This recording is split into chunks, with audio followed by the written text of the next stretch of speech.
Assalomu alaykum. Hurmatli pensionerlar, ota-onalarimiz va ularning farzandlari. Bugun men sizlarga 21 iyuldan boshlab pensionerlar uchun juda muhim, ko'pchilik uchun esa yoqimsiz bo'lishi mumkin bo'lgan xabarni tushuntirib beraman. Bu masala pensiya pulining vaqtida tushishi, naqd pulni olish, karta orqali foydalanish. Hujjatlarning to'g'riligi va ayrim holatlarda pensiya to'lovining vaqtincha to'xtab qolishiga bevosita taalluqli. Men buni qo'rqitish uchun emas, ogohlantirish uchun aytyapman. Chunki juda ko'p pensionerlar bitta kichik xato sababli o'z pulini vaqtida ola olmay qoladi. Kimdir kartasining muddati tugaganini bilmaydi. Kimdir yashash manzili o'zgarganini xabar qilmaydi. Kimdir ishonchnoma bilan pensiya olayotganda yangi talablarni tushunmaydi. Natijada odam o'zining qonuniy pulini olish uchun bank, mahalla, pensiya jamg'armasi, pochta o'rtasida sarson bo'lib yuradi. Iltimos, hoziroq kanalga obuna bo'ling, videoga like bosing va bu ma'lumotni ota-onangizga, qo'shningizga, qarindoshingizga yuboring. Chunki bu xabar faqat bitta odamga emas, pensiya oladigan har bir oilaga tegishli. Avval qanday edi? Ko'pchilik pensioner pensiyasini odatdagidek olib kelardi. Kimdir bank kartasiga, kimdir pochta orqali uyiga, kimdir ishonchnoma orqali farzandi yoki yaqin qarindoshi yordamida. Hujjatlarda kichik kamchilik bo'lsa ham ba'zan bu darhol sezilmasdi. Masalan, karta muddati yaqinlashib qolgan, pasport o'rniga ID karta olingan, lekin ma'lumot yangilanmagan, yashash manzili o'zgargan, lekin pensiya jamg'armasiga xabar berilmagan. Bunday holatlarda ham ayrim pensionerlar bir muddat pulini olishda davom etardi. Endi esa asosiy o'zgarish shundaki, 21 iyuldan boshlab ko'plab to'lov jarayonlarida ma'lumotlarni tekshirish yanada qat'iy bo'ladi. Men buni oddiy tilda tushuntiraman. Tizim pensioner haqiqatan ham o'sha manzilda yashayaptimi? Hujjatlar amal qilyaptimi? Bank kartasi faolmi? Ishonchnoma muddati tugamaganmi? Pensionerning shaxsiy ma'lumotlari bank va pensiya jamg'armasi bazasida bir xilmi? Shularni solishtiradi. Yomon xabar nimada? Agar sizda mana shu joylardan bittasida muammo bo'lsa, pensiya butunlay yo'q bo'lib ketmaydi. Lekin to'lov kechikishi, vaqtincha ushlanib qolishi yoki qo'shimcha tekshiruvga tushishi mumkin. Ayniqsa, yolg'iz yashaydigan, yoshi katta, bankka o'zi bora olmaydigan, telefon xabarnomalarini o'qimaydimi pensionerlar uchun bu juda noqulay bo'ladi. Men yana bir narsani aniq aytaman. Bu hamma pensionerning pensiyasi kamayadi degani emas. Bu hamma odamdan pul ushlab qolinadi degani ham emas. Lekin hujjatida, kartasida, manzilida yoki ishonchnomasida muammo borlar albatta xavotir olishi kerak. Chunki aynan shunday pensionerlar birinchi bo'lib muammoga duch keladi. Birinchi navbatda bank kartasining muddati tugagan yoki yaqin kunlarda tugaydigan pensionerlar ehtiyot bo'lishi kerak. Masalan, sizning pensiyangiz har oyning 12 sanasida kartaga tushadi. Kartaning muddati esa iyul oyida tugaydi. Ko'pchilik kartaning ustidagi oy va yilga e'tibor bermaydi. Agar kartada 0724 yoki 0725 kabi sana yozilgan bo'lsa, karta o'sha oy oxirigacha ishlashi mumkin. Lekin ayrim to'lovlar oldindan rad etilishi ehtimoli bor. Bank kartasi faol bo'lmasa, pensiya kelgan taqdirda ham siz bankomatdan yoki do'kondan foydalana olmaysiz. Oddiy misol. Toshkent viloyatida yashaydigan 68 yoshli pensioner har oy 1 million 200 ming so'm pensiya oladi. U pensiyasini karta orqali oladi. Iyul oyida uning kartasi muddati tugaydi, lekin u buni sezmaydi. 11 iyuldan keyin tizim to'lovini yuboradi, lekin karta muammoli bo'lgani uchun bank operatsiya bo'yicha cheklov qo'yishi mumkin. Pensioner bankka boradi, navbat kutadi, yangi karta chiqarish uchun ariza beradi. Bu jarayon bir kundan 5 kungacha cho'zilishi mumkin. Shu vaqt ichida odam dori olishga, kommunal to'lov qilishga qiynaladi. Ikkinchi guruh pasport yoki ID karta ma'lumotlari yangilangan, lekin bank va pensiya tizimida eski ma'lumot qolganlar. Masalan, pensioner avval eski pasport bilan pensiyaga chiqqan, keyin ID karta olgan. Lekin bankdagi ma'lumotlar yangilanmagan. Natijada ism, familiya bir xil bo'lsa ham, hujjat raqami berilgan sana yoki shaxsiy identifikatsiya raqami bo'yicha farq chiqadi. Tizim buni xavfli holat deb ko'rishi mumkin. Chunki davlat to'lovlarida shaxs aniq tasdiqlanishi kerak. Uchinchi guruh yashash manzilini o'zgartirgan, lekin rasmiy tartibda xabar bermagan pensionerlar. Misol uchun, pensioner Namangan viloyati ro'yxatda turadi, lekin aslida Toshkentda farzandinikida yashaydi. Pensiya pochta orqali yetkazib beriladigan bo'lsa, pochtachi eski manzilga boradi, pensioner u yerda yo'q. Bir oy 2 oy shunday bo'lsa, tizimda savol paydo bo'ladi. Pensioner qayerda? U pulni o'zi olyaptimi, tirikligi va yashash holati tasdiqlanganmi? Bu juda nozik masala. Ayniqsa naqd pensiya oladiganlar uchun manzil muhim. 4-guruh ishonchnoma orqali pensiya oldiradiganlar. Bu yerda ham ko'p muammo bo'ladi. Ba'zi pensionerlar sog'ligi sababli bankka bora olmaydi. Farzandiga, keliniga, qo'shnisiga yoki boshqa yaqiniga ishonchnoma beradi. Lekin ishonchnomaning muddati tugashi mumkin. Ayrim ishonchnomalarda faqat bankdan pul olishga ruxsat bo'ladi. Ayrimlarda esa pensiya masalasida vakillik qilish huquqi ko'rsatilmagan bo'ladi. 11 iyuldan keyin bunday hujjatlar sinchiklab tekshirilsa, vakil pulni ola olmay qolishi mumkin. Misol, 74 yoshli ona yurishga qiynaladi. Har oy o'g'li uning pensiyasini olib keladi. Onaning pensiyasi 1.500.000 so'm. Ishonchnoma 1 yilga berilgan. Lekin muddati iyul oyining boshida tugagan. O'g'il buni bilmaydi. Bankka boradi, lekin bank xodimi pul bermaydi. Bu yerda bank yomonlik qilayotgani yo'q. Bank hujjat talab qilyapti. Natijada o'g'il notariusga borishi, onaning holatiga qarab uyga notarius chaqirtirishi, yangi ishonchnoma rasmiylashtirishi kerak bo'ladi. Bu esa vaqt, pul va asab talab qiladi. 5-guruh pensiya bilan birga nafaqa, kompensatsiya yoki qo'shimcha to'lov oladiganlar. Masalan, nogironlik pensiyasi boquvchisini yo'qotganlik nafaqasi, parvarish puli, kommunal kompensatsiya kabi to'lovlar bo'lsa, ularning har birida alohida hujjat talabi bo'lishi mumkin. Bir hujjat muddati tugasa, faqat bitta qo'shimcha to'lov to'xtashi mumkin. Lekin pensioner buni pensiya kamaydi deb tushunadi. Aslida asosiy pensiya kelgan. Lekin qo'shimcha puli kelmagan bo'ladi. Shuning uchun har bir summa qayerdan kelayotganini bilish kerak. Kimlar unchalik xavotir olmasa bo'ladi. Agar sizning bank kartangiz faol bo'lsa, hujjatlaringiz yangilangan bo'lsa, manzilingiz to'g'ri bo'lsa, pensiyani o'zingiz olib turgan bo'lsangiz, ishonchnoma muddati bilan muammo bo'lmasa, unda vahima qilishga hojat yo'q. Lekin baribir tekshirib qo'yish zarar qilmaydi. Chunki muammo ko'pincha odam kutmagan joydan chiqadi. Endi eng muhim nozik masalalarga o'tamiz. Birinchi nozik jihat, pensiya kechiksa, bu har doim ham pensiya bekor bo'ldi degani emas. Juda ko'p odamlar bir kun kechiksa ham darrov qo'rqib ketadi. Aslida to'lov bank tizimi, pochta tizimi, dam olish kuni, bayram kuni, texnik tekshiruv yoki ma'lumot solishtirish sababli kechikishi mumkin. Lekin kechikish 2-3 kundan oshsa, kutib o'tirmaslik kerak. Ikkinchi nozik jihat, karta bloklangan bo'lsa, pul yo'qolmaydi. Ko'pchilik kartam ishlamayapti, demak pensiyam ketib qoldi deb o'ylaydi. Yo'q. Agar pensiya sizga tayinlangan bo'lsa, pul odatda hisobda turadi yoki qayta to'lov tartibiga tushadi. Muammo shundaki, siz unga kira olmayotgan bo'lasiz. Shuning uchun karta bloklanganmi, muddati tugaganmi, PIN kod xato kiritilib yopilganmi, bank ilovasida cheklov bormi, buni aniqlash kerak. 3-nozik jihat, telefon orqali kelgan xabarlarga ishonib qolmang. Yo'l atrofida firibgarlar ham faollashishi mumkin.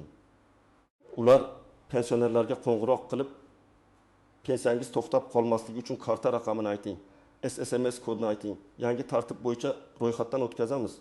11 iyuldan pulingiz kuyib ketadi deb qo'rqitadi. Men ekspert sifatida qat'iy aytaman.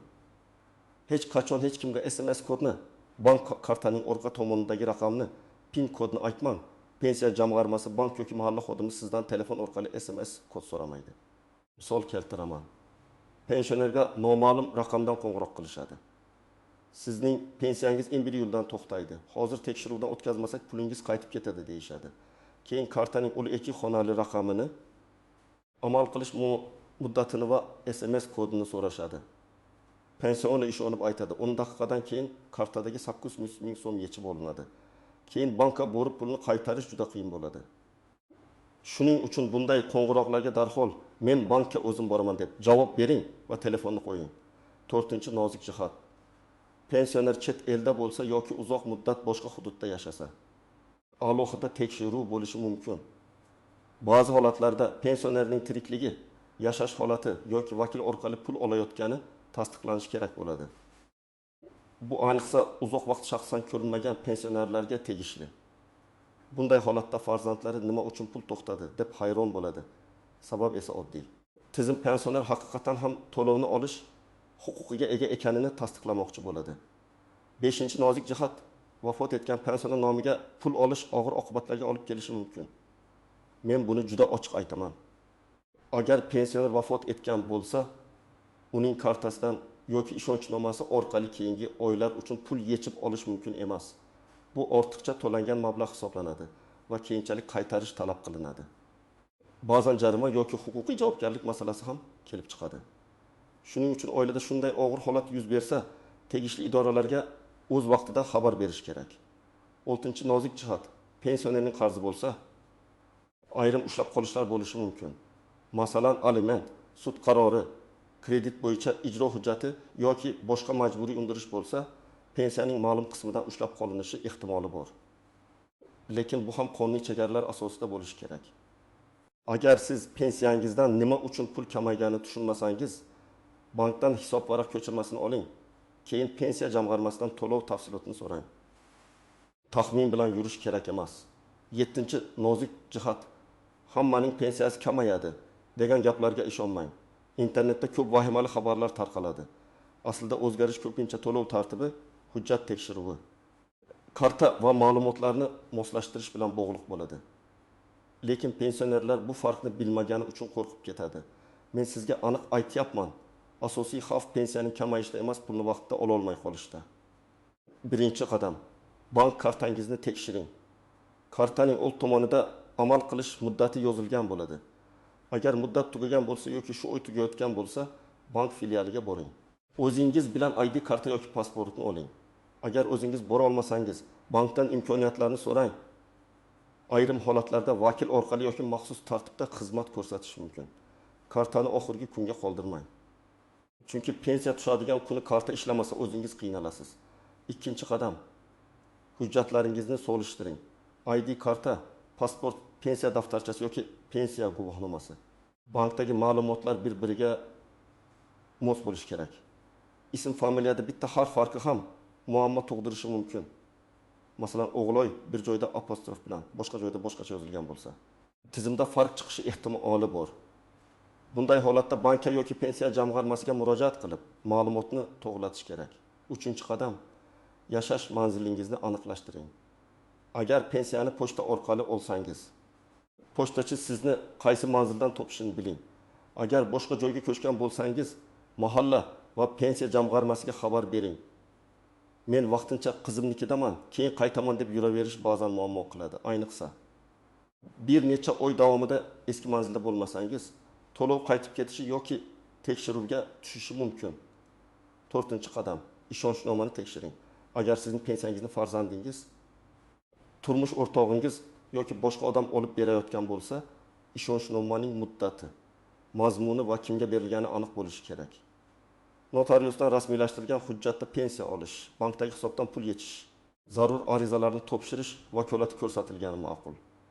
Muddati tugagan ishonchnoma bilan bank ham, pochta ham pul bermasligi mumkin. 5-qadam: pensiya jamg'armasi bo'limiga murojaat qilishdan qo'rqmang. Agar pensiya kelmasa, birinchi navbatda vahima qilmang. Avval bankdan hisobingizga pul tushgan-tushmaganini tekshiring.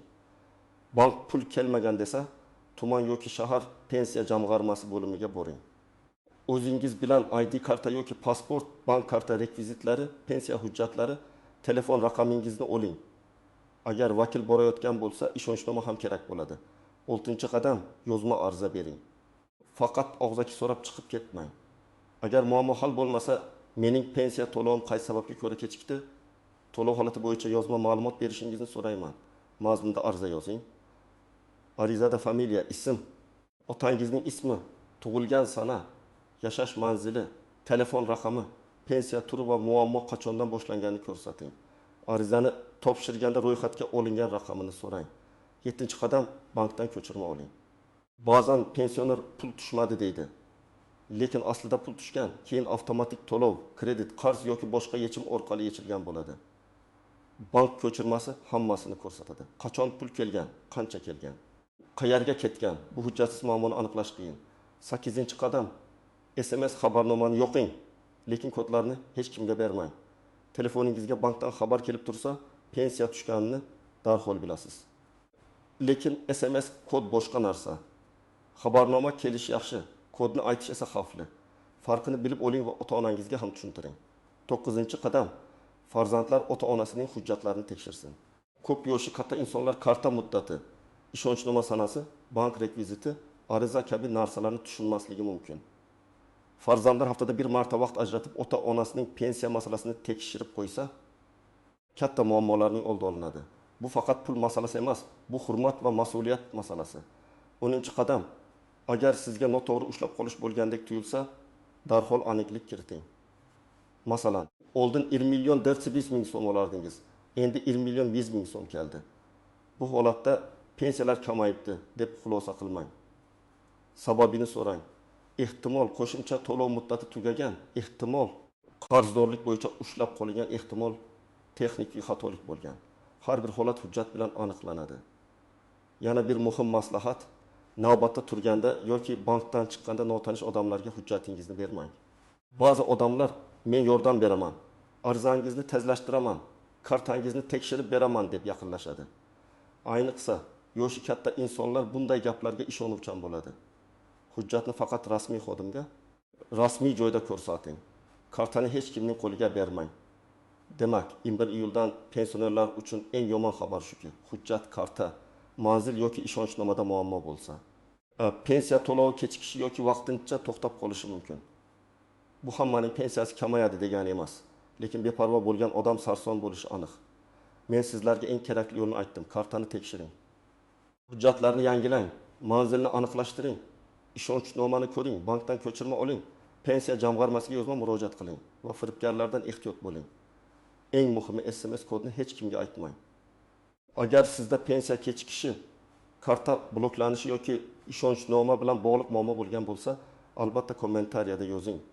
Qaysi hududdansiz, qanday muammo bo'ldi, qanday hal qildingiz, boshqalarga ham foydasi tegadi. Videoga like bosing, kanalga obuna bo'ling va bu xabarni pensioner ota-onangizga, qo'shningizga, qarindoshlaringizga yuboring.